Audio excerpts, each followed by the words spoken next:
K நேருனா வந்து ஏதோ கொடுத்தான் வாங்கிக்கிட்டேன் அப்படின்னு சொல்லிட்டு அது ஒரு வகை. இந்த வழக்கு இல்லாமல் இன்னொன்று வழக்குகள் வந்து அவர் மேலே டெண்டர் முறைகேடு வழக்கு மட்டும்தான் இப்போ செஞ்சுருக்காங்க.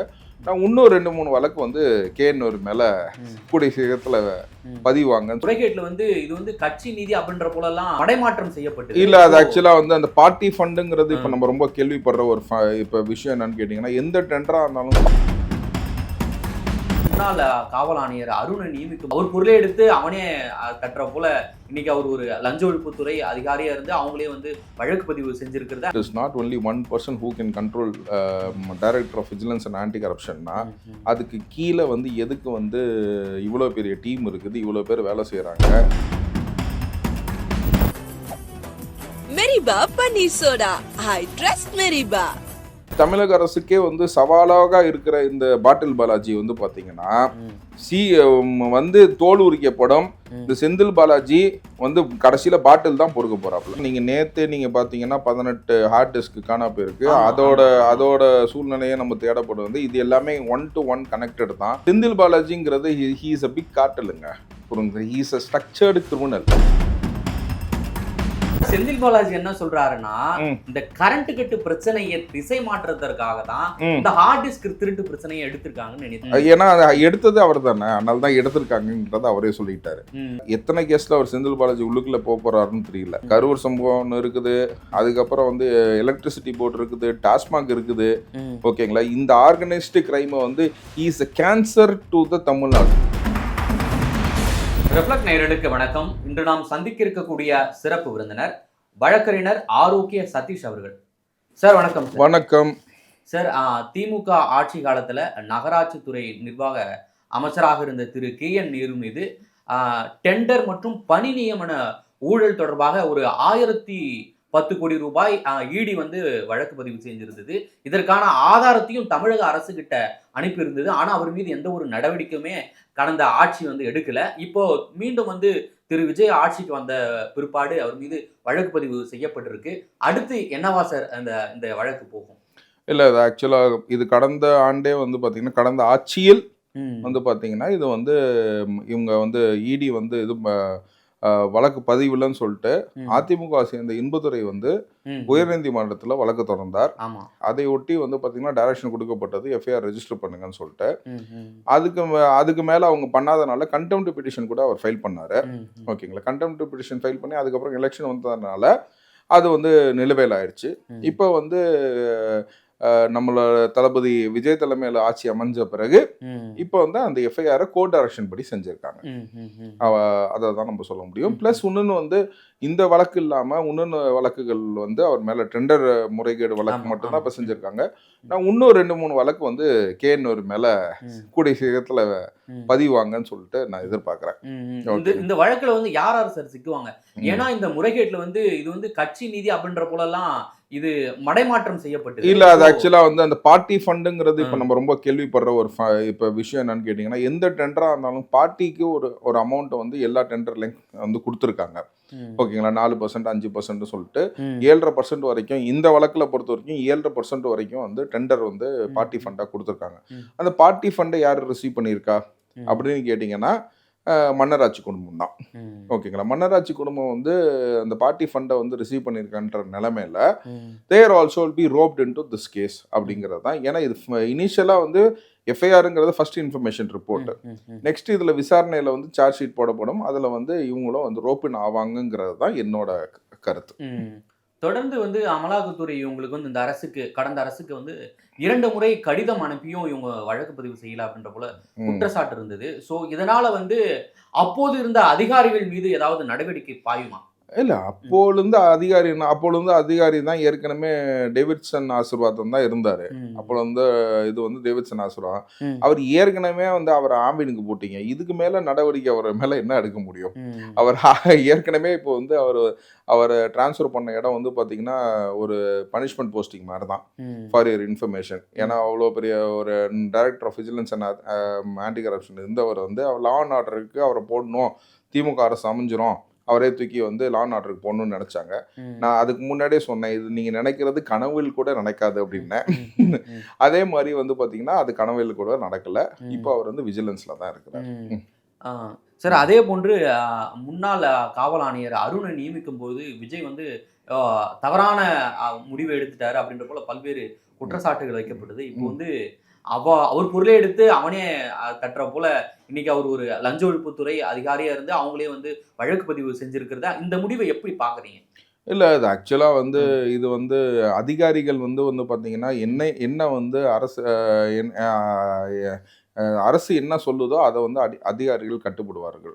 அது நீங்க சொல்ற மாதிரி ஐபிஎஸ் அருண் வந்து he is a biased person, have lot of things against him. இன்னைக்கு சவுக்கு சங்கர் சொல்ற குற்றச்சாட்டுல எல்லாமே வந்து பார்த்தீங்கன்னா அது அவரோட நிலைப்பாடு. இன்னைக்கு நீங்க அவர் சொல்றது தான் இன்னைக்கு வந்து வலைதளத்துல ரொம்ப இதா பேசப்படுது. அது அவரோட நிலைப்பாடு. பட் ஆனால் ஹவு யூ ஆக்ட் அக்கான் அப்படின்ற போது நான் உங்களை ஒரு மாதிரி கையாடுவேன், புரிஞ்சுங்களா? நண்பர் ஒரு மாதிரி உங்களுக்கு ட்ரீட் பண்ணுவார், இவர் உங்களை மாதிரி ட்ரீட் பண்ணுவார், புரிஞ்சுங்களா? ஹவு வி ட்ரீட் அதர்ஸ் அப்படிங்கிறது டிஃப்ரெண்ட் எப்போதுமே விஜய். ஓகேங்களா? இன்னைக்கு விஜய் சொல்லக்கூடாது, சிஎம் விஜய். ஓகேங்களா? ஸோ அந்த விஷயத்தில் வந்து பார்த்தீங்கன்னா இன்னைக்கு மோடி அவர்களை போய் பார்த்தப்ப கூட வந்து பார்த்தீங்கன்னா அவர் வந்து 8 நிமிஷத்தில் வேலையை முடிச்சுட்டு அவர் பாட்டுக்கு வந்துகிட்டே இருந்தார். ப்ரோட்டோகால் முடிஞ்சிச்சு, எனக்கு இது வேணும் அது வேணும் அப்படின்னு சொல்லிட்டு அவர் யாரை மீட் பண்ணணும்னு நினைச்சாரோ அவங்கள போய் மீட் பண்ணாரு, பார்த்தாரு. அவங்களாம் பதில் மரியாதை அவங்க என்ன கொடுக்க முடியுமோ அவங்க கொடுத்தாரு. So he is not a dare டெவல்.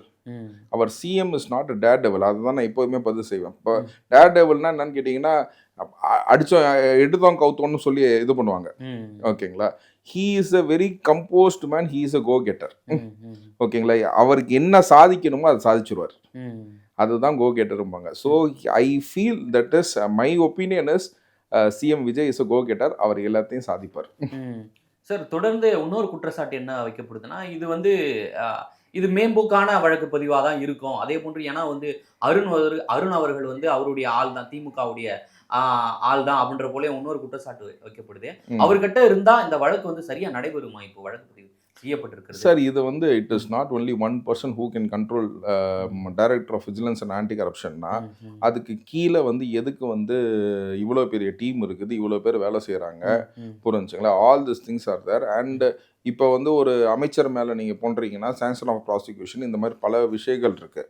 So எல்லாத்துலேயுமே வந்து பார்த்தீங்கன்னா not a one person can take over all this things. இது வந்து எப்படின்னு கேட்டிங்கன்னா உங்கள்ட்ட சும்மா ஒரு இதாக சொல்கிறேனே, ஓகேங்களா?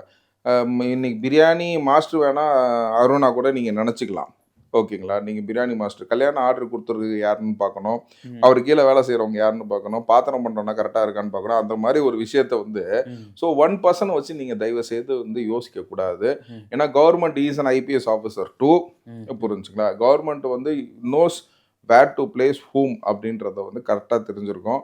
ஓகேங்களா? இன்னைக்கு வந்து பார்த்தீங்கன்னா சில விஷயங்களை வந்து பார்த்தீங்கன்னா அவங்க ஹேண்டில் பண்ணுறது வந்து வெளிப்படைத்தன்மையாக சொல்ல முடியாது. அவங்க வந்து டெக்னிக்கலாகவும் அட்மினிஸ்ட்ரேட்டிவ் வழியாகவும் அவங்க நிறைய யோசனைகள் வைத்து இதை செஞ்சுருப்பாங்கிறதா என்னோட நம்பிக்கை. இந்த விசாரணை வந்து வழக்கு பதிவு செய்யப்பட்டிருக்கு. அடுத்து தொடர்ந்தா KN நேரு அவர்கள் இந்த சிறை போன்று கடந்த ஆட்சியில் செந்தில் பாலாஜி போன போல அவருக்கு சிறை அந்த அனுபவம்லாம் கிடைக்க வாய்ப்பு இருக்குங்களா? இல்லை நான் ரொம்ப நானும் அதை எதிர்பார்த்துக்கிட்டு இருக்கேன். விரைவில் வந்து இந்த விசாரணையை வந்து குதிரை வேகத்தில் நடந்து, ஓகேங்களா, அவர் இந்த முதிய காலத்தில் அவர் பார்க்காத இடம் வந்து அதுதான்.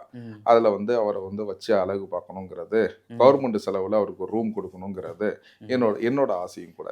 சார் அதே போன்று முன்னாள் அமைச்சர் செந்தில் பாலாஜி வந்து இந்த டிரான்ஸ்ஃபார்மர் ஊழலில் வந்து இப்போவும் சிபிஐ கிட்ட தான் இருக்கு.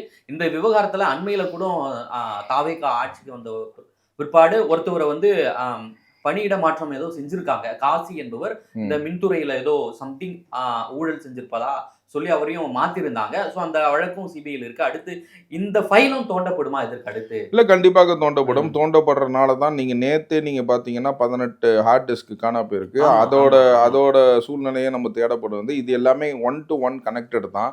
செந்தில் பாலாஜிங்கிறது ஹி இஸ் அ பிக் கார்ட்டலுங்க, புரியுங்க. இஸ் அ ஸ்ட்ரக்சர்டு கிரிமினலுங்கிறது. இப்போ நான் வந்து இப்போ நீங்கள் நேருனா வந்து ஏதோ கொடுத்தான் வாங்கிக்கிட்டேன் அப்படின்னு சொல்லிட்டு அது ஒரு வகை, புரிஞ்சுங்களா? செந்தில் பாலாஜி வந்து ஒரு ஸ்ட்ரக்சர்டு கிரிமினல். இன்னைக்கு இன்னைக்கு நல்லா யோசிச்சு பாத்தீங்கன்னா இன்னைக்கு டாஸ்மாக கூட வந்து பாத்தீங்கன்னா இன்னைக்கு 26 பேரை வந்து சஸ்பெண்ட் பண்ணிருக்காங்கன்னு இன்னைக்கு அமைச்சர் சொல்றாரு. இன்னைக்கு வந்து பாத்தீங்கன்னா 10 ரூபாய் டாஸ்மாக்ல வாங்குறான்னா இவன் எத்தனை பேர்த்த உள்ளுக்குள்ள வச்சிருப்பான்னு யோசிச்சு பாருங்க. இன்னைக்கு 5000 கடைக்கு வந்து பாத்தீங்கன்னா 5000 கடை இருக்கு. ஒரு கடைக்கு வந்து ஒரு 3 பேர் வேலை பாக்குறாங்கன்னா 15000 பேர். அதுல கிட்டத்தட்ட வந்து 10,000 பேர் செந்தில் பாலாஜியோட ஆளுங்கிறேன். ஓகே, இப்பவும் இருக்காங்க. ஆமா, அவங்க அப்பாயின்மெண்ட் கொட்டது அவங்க உள்ளுக்குள்ள போட்ட ஆளுங்களை நீங்க வச்சிருக்கீங்க. அவங்க என்ன டிஎன்பிசியில் எக்ஸாம் எழுதியா வந்தாங்க? புரிஞ்சுங்களா? என்னங்க டாஸ்மாக்ல உட்காந்துருக்கேன் டிஎன்பிசியில் எக்ஸாம் எழுதியா வந்தாங்க? நீங்க போடுறதானங்க அப்பாயின்மெண்ட். கன்சல்டேட் போய் கொடுத்தா ஒரு ஆளு நீங்க தூக்கி உள்ளுக்குள்ள போட்டீங்க. அப்படிங்கும் போது பாத்தீங்கன்னா அந்த பர்சன் வந்து பாத்தீங்கன்னா he has deployed all these things. இதை வந்து என்ன சொல்லுவாங்க இங்கிலீஷ்ல என்ன சொல்லுவாங்க, காட்டல்னு சொல்லுவாங்க. இந்த மாதிரி இல்லீகல் பிசினஸ் வந்து ஸ்ட்ரக்சர்டு வேயா பண்றதுக்கு பேர் தான் cartel. So he is running a cartel over here. இன்னைக்கு வந்து தமிழக அரசுக்கே வந்து சவாலாக இருக்கிற இந்த பாட்டில் பாலாஜி வந்து பாத்தீங்கன்னா வந்து தோல் உரிக்கப்படும் இந்த செந்தில் பாலாஜி வந்து கடைசியில பாட்டில் தான் பொறுக்க போறாப்புல ஜெயிலு உள்ளுக்குள்ள. இப்போ ஆட்சி நம்ம கிட்ட தான் இருக்கு, அவங்கள களை எடுக்கலாம்ல, இன்னும் கடை எடுக்காம இருக்கு. இல்ல நீங்க நல்லா யோசிச்சு இல்ல நீங்க களை எடுக்கிறதுனா ஒரு ப்ராசஸ் நீங்க ஆரம்பிச்சீங்கன்னா எடுத்தவங்க நீங்க பண்ண முடியாது. புரிஞ்சுக்கலாம். நான் ஒரு ஐடியா சொல்றேன். நீங்க கலையே எடுக்க வேணாம், டாஸ்மாகே க்ளோஸ் பண்ணிருங்க, எல்லாத்தையும் டெண்டர் விடுங்க. ஒரே சமயத்துல நீங்க பல லட்சம் கோடி உங்களுக்கு கவர்மெண்ட்டுக்கு வருமானம் இல்ல. இதுதான் கிரைட்டீரியா. நீனே வச்சுக்கோ கடையை பழைய மாதிரியே மைன் ஷாப் எல்லாத்தையும் ஏலத்தையும் விட்டுருவோம். புரிஞ்சுக்கலாம். அப்படிங்கும் போது கவர்மெண்ட்டுக்கு பெரிய வருமானமே வரும். நம்ம சொல்றது ரொம்ப ஈஸி. ஆனா கவர்மெண்ட் எப்படி பார்க்கணும்னு கேட்டீங்கன்னா 5000 பேர் வேலை பார்க்கறாங்க. இப்ப நான் சொல்றது ஒரு குற்றச்சாட்டு. 10,000 பேர் அதுல செந்தில் பாலாஜி ஆள் இருக்கனால தான் இன்னும் 10 ரூபா வாங்கிட்டு இருக்காங்க. புரிஞ்சுக்கலாம். நான் சொல்றது குற்றச்சாட்டு. புரிஞ்சுக்கலாம். அதுல வேலையை விட்டு நம்ம தூக்கும் போது கவர்மெண்ட் வந்து எல்லா சைடும் யோசிக்கணுங்க. உங்களை மாதிரி யோசிக்க முடியாது, என்ன மாதிரி யோசிக்க முடியாது. நீங்க சொன்னதுக்கு நான் பதில் சொல்லிட்டேன். தூக்குங்க, டெண்டர் விடுங்க, கவர்மெண்ட்டுக்கு எல்லாம் காசு தரணுங்க. சூப்பரா இருக்கா இல்லையா? கேட்கறது சூப்பரா இருக்கு. இதான் ரெக்யர்மெண்ட். ஸ்கூல் பக்கத்துல இருக்கக்கூடாது, காலேஜ் பக்கத்துல இருக்கக்கூடாது, ரிலீஜியஸ் பிளேசஸ் ஸ்கூலுக்குள்ள இருக்கக்கூடாது, பஸ் ஸ்டாண்ட் பக்கத்துல இருக்கக்கூடாது. ரூல்ஸை போட்டு எல்லாம் 500 மீட்டருக்கு மேல கடையை கட்டினா உனக்கு ஏழை காசை கட்டு நீ கடை எடுத்துட்டு போ அப்படின்னோம்னா பழைய மாதிரி கவர்மெண்ட்டுக்கு வருமானம் வந்துருமா வராதா? புரிஞ்சுங்களா? இது கேட்கறதுக்கு நல்லா இருக்குது. ஆனா இந்த 15,000 பேரை நம்ம டிஸ்பிளேஸ் பண்ணும்போது அந்த வாழ்வாதாரத்தை நம்ம பார்க்கணும். ஈவன் தோ இந்த காட்டல்னு நம்ம இன்னைக்கு சொல்லும் போது is running as organised crime அப்படின்னு நம்ம ஸ்ட்ரக்சர் பண்ணி நம்ம சொல்லும் போது கூட புரிஞ்சுக்கலாம். இன்னைக்கு கரண்ட் கட்டாத காரணமே வந்து நம்ம செந்தில் பாலாஜின்னு சொல்றோம். புரிஞ்சுங்களா? செந்தில் பாலாஜி என்ன சொல்றாருன்னா இந்த கரண்ட் கட்டு பிரச்சனையை திசை மாற்றுறதற்காக தான் இந்த ஹார்ட் டிஸ்க் திருட்டு பிரச்சனையை எடுத்திருக்காங்கன்னு நினைத்துக்கிட்டு இருந்தாங்க. ஆமா ஆமா, ஏன்னா எடுத்தது அவர் தானே, அதனால தான் எடுத்திருக்காங்கன்றத அவரே சொல்லிட்டாரு. புரிஞ்சுங்களா? சோ இன்னைக்கு வந்து ஒருத்தர் அரெஸ்ட் பண்ணிருக்காங்க அந்த ஹார்ட் டிஸ்க் பிரச்சனையில கூட. புரிஞ்சுங்களா? கோபிநாத் என்றவர். இன்னைக்கு வந்து it will be tailed and this person will be arrested. இதுல வந்து கரூர் சம்பவத்துல எத்தனை கேஸ்ல அவர் செந்தில் பாலாஜி உள்ளுக்குள்ள போறாருன்னு தெரியல. கரூர் சம்பவம் ஒன்று இருக்குது, அதுக்கப்புறம் வந்து எலக்ட்ரிசிட்டி போர்டு இருக்குது, டாஸ்மாக் இருக்குது. ஓகேங்களா? இந்த ஆர்கனைஸ்டு கிரைம் வந்து is a cancer to the Tamil Nadu. ஒரு கேன்சர், நச்சு பொருள் அப்படின்ற சொல்லுவாங்கல்ல, அந்த மாதிரி ஒரு ஒரு ஒரு பொருள் தான் நான் சொல்லுவேன், மனுஷனா கூட சொல்ல மாட்டேன்.